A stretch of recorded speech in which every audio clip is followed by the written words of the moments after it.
آگے بڑھاتا ہوا چلتا ہوں۔ اللہ رب العزت جب کسی کو اپنا خاص بناتا ہے، اللہ رب العزت جب کسی کو اپنا دوست بناتا ہے، آپ ذرا تصور تو کریں کہ ساری دنیا کو، اس ساری مخلوق کو اللہ رب العزت نے پیدا کیا ہے، اللہ رب العزت نے ساری دنیا کو پیدا کیا ہے، لیکن ساروں کو خاص نہیں بنایا ہے، لیکن سب کو خاص نہیں بنایا ہے، اس لیے کہ خاص ان کو بنایا جاتا ہے جس سے بندے محبت کیا کرتے ہیں۔ آقا علیہ الصلوۃ والتسلیم کے پیارے دیوانوں، اللہ رب العزت جب کسی بندے کو خاص بناتا ہے تو اسے مرتبے کیسے عطا کیا کرتا ہے؟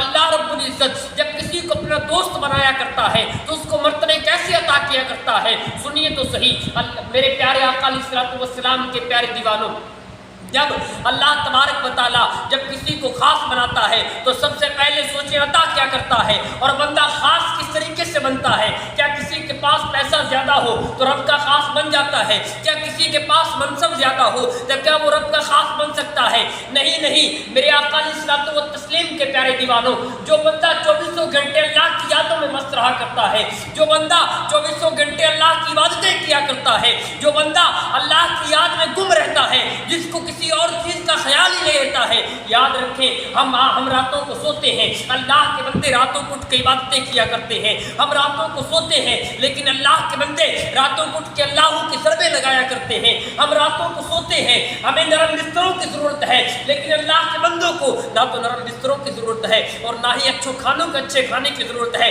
اللہ تبارک و تعالیٰ کے جو محبوب بندے ہوا کرتے ہیں پھر انہیں ضرورت کس چیز کی ہے؟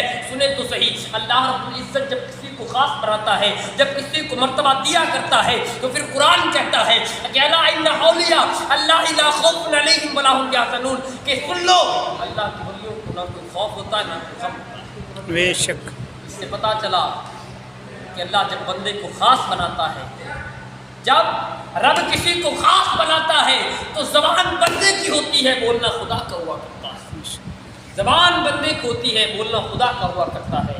اسی لیے آج ہم نے یہ عرس رکھا خواجہ شاہ نور محمد مہروی علیہ رحمۃ الرضوان کا۔ ان کی زندگی پڑھے، ان کی زندگی کے ایسے واقعات پڑھے جن سے ہمیں تصور ہو کہ ہاں ہم چاہنے والے ہیں خواجہ نور محمد کے۔ کیا خواجہ نور محمد نے 5 وقت کی نماز میں سے ایک نہیں قضا کی تھی؟ نہیں۔ کیا خواجہ نور محمد نے رمضان کے روزے قضا کیے تھے؟ نہیں۔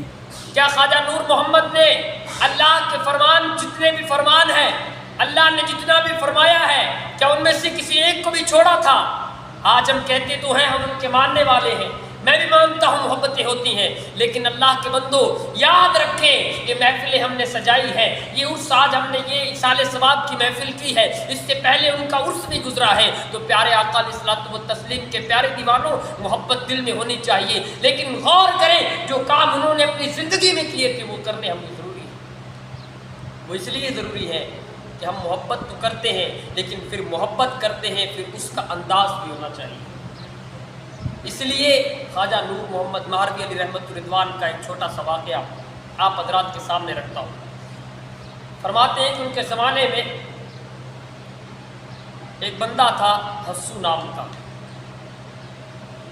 اس بندے کا یہ معمول تھا کہ ایک بار قحط سالی آئی، ان کے پورے شہر کے اندر قحط سالی پڑ گئی، پورا جو شہر تھا کھانے پینے کا سامان نہیں تھا، قحط سالی کا مطلب تو آپ سمجھ گئے ہوں گے، یعنی کہ اجاڑ آ گیا تھا۔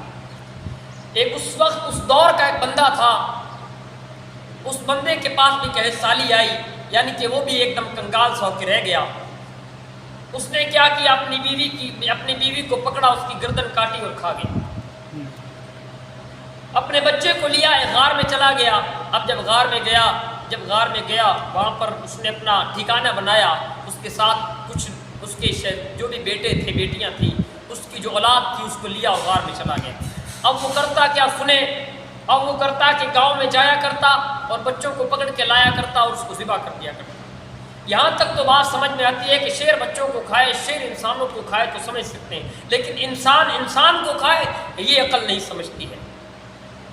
بندے تھک ہار کر خواجہ نور محمد مہروی علیہ رحمۃ الرضوان کی بارگاہ میں گئے اور جا کر عرض کرنے لگے، اے خواجہ نور محمد مہروی، ہم تنگ آ گئے اس بندے سے، ہم نہیں جانتے یہ کون ہے، کہاں سے آیا ہے، ہمارے بچوں کو پکڑتا ہے اور ذبح کرتا ہے، کھا جاتا ہے۔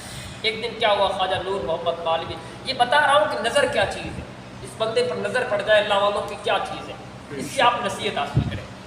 ہوا کیا، اس کو پکڑا خواجہ نور محمد مولوی نے ایک اپنے بیٹے کو بھیجا اور 2-3 چوک و چابند آدمیوں کو بھیجا کہ جاؤ اس کو پکڑ کے لاؤ۔ پکڑ کے لایا، جب سامنے بٹھایا گیا، جب سامنے بٹھایا پوچھا کہ تو بچوں کو ذبح کرتا ہے؟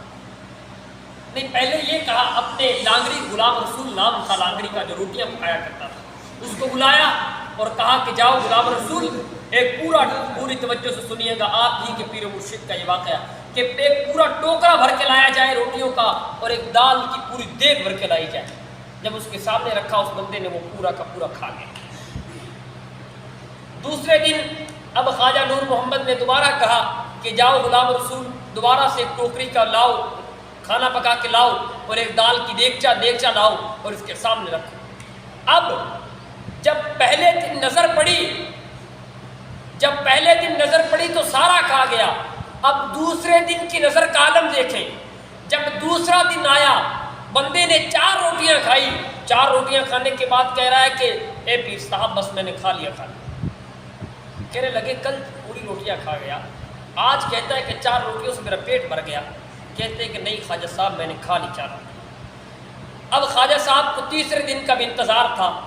اب تیسرے دن کی نظر کا عالم دیکھیں، اب جب تیسرا دن آیا تو تیسرے دن کی نظر کا عالم یہ ہوا کہ جب اس کے سامنے دال کی دیگچی رکھی گئی، روٹیاں رکھی گئی، تو اس بندے نے 1.5 روٹی کھائی، اس سے زیادہ روٹی۔ اب جب کھا لی تو خواجہ نور محمد مولوی نے کہا پکڑو اس کو اور اس کے بال کاٹو۔ سب سے پہلے اس کے بال کاٹے گئے۔ بال کاٹنے کے بعد اس کو پوچھا کہ بتا تو بچوں کو کاٹتا ہے، یعنی بچوں کو ذبح کرتا ہے، ان کو کھاتا ہے، یہ کام تو صحیح نہیں ہے۔